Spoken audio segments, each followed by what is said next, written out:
Hello and greetings, everybody. I want to welcome you here to Prog Monster. My name is Murph. I am the host of this show, a show dedicated to progressive rock and other forms of rock music.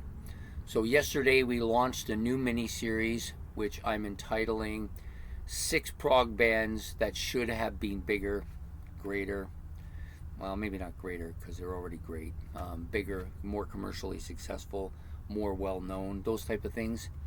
And basically, I'm going to be discussing these six bands over 6 episodes. I've done the first one, which if you've been watching, you know was Gentle Giant. They were the first one to go yesterday. Just wanted to let you know, basically, I'm just going to go through about 6 or 7 topics. I think there's 7 topics here, just so I can kind of relate different things about the band that I think people should know.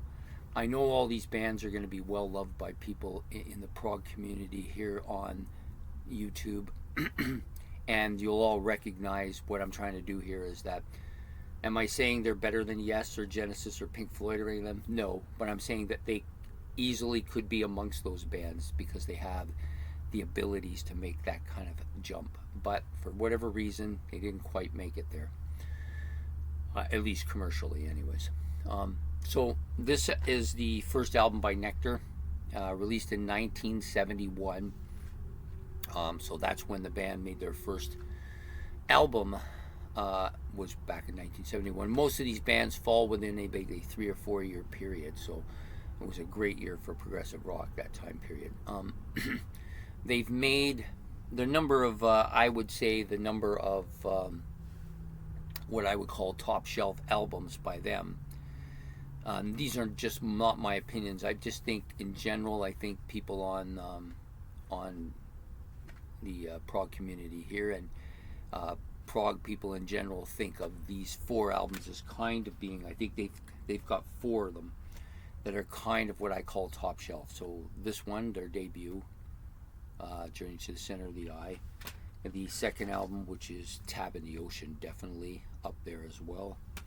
And Nectar's Recycled. And then, of course, Back to the Future. Remember the Future, sorry. Back to the Future. That wasn't a movie? I think it was, yeah.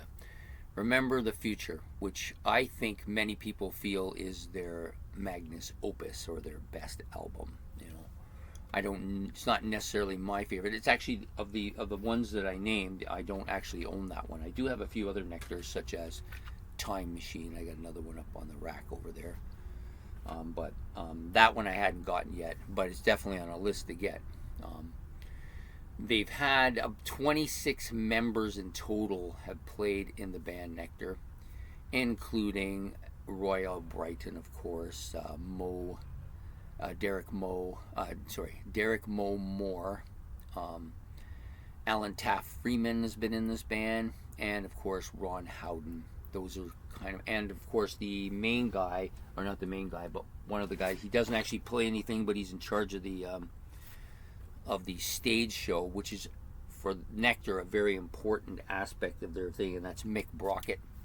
Sorry, I wanted to say Mike Brockett. I have this thing with Mike in my head lately. I'm not sure what that is about. Anyways, Mick Brockett, who does most of the stage setup for all the lighting and everything. Yeah, and that's a big part of Nectar's image. What are they most noted for? So Nectar's, I think, most noted for that stage show. That's what people know them. Plus, they're really intricate, as you can see, really intricate, quirky, very spacey looking album covers. Well, this one not so spacey, but definitely quirky, and things like Time Machine here, you can see it. So they have a lot of these kind of, they're noted for that. Their music is actually very heavy for a progressive rock band.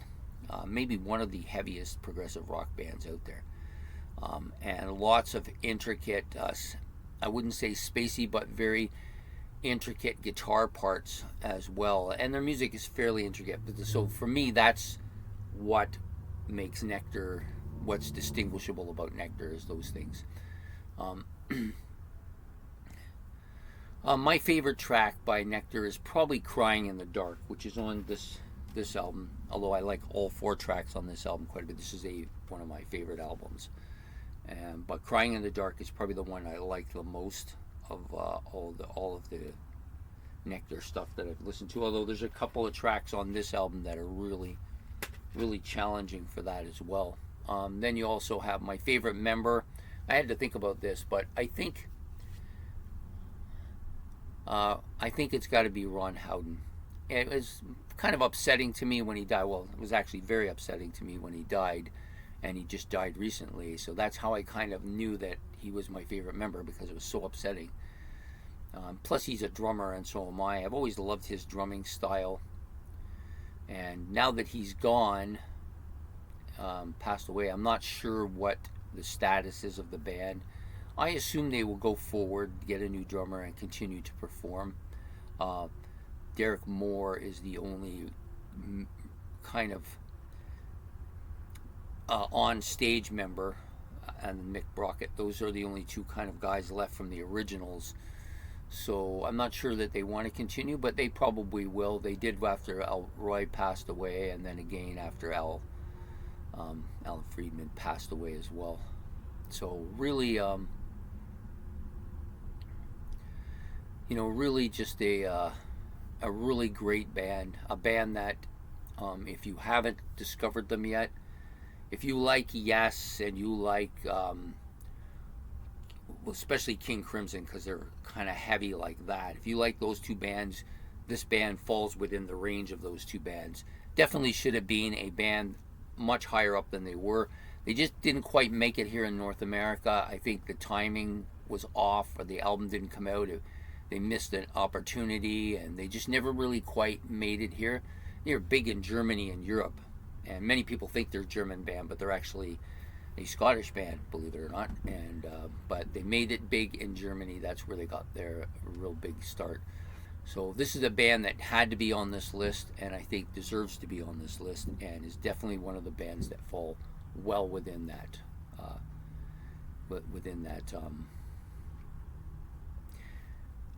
qualifications to be on here. Sorry, I was trying to think of the proper word to say. Yeah, so they qualify to be here amongst those 6 prog bands that should have been bigger than they are.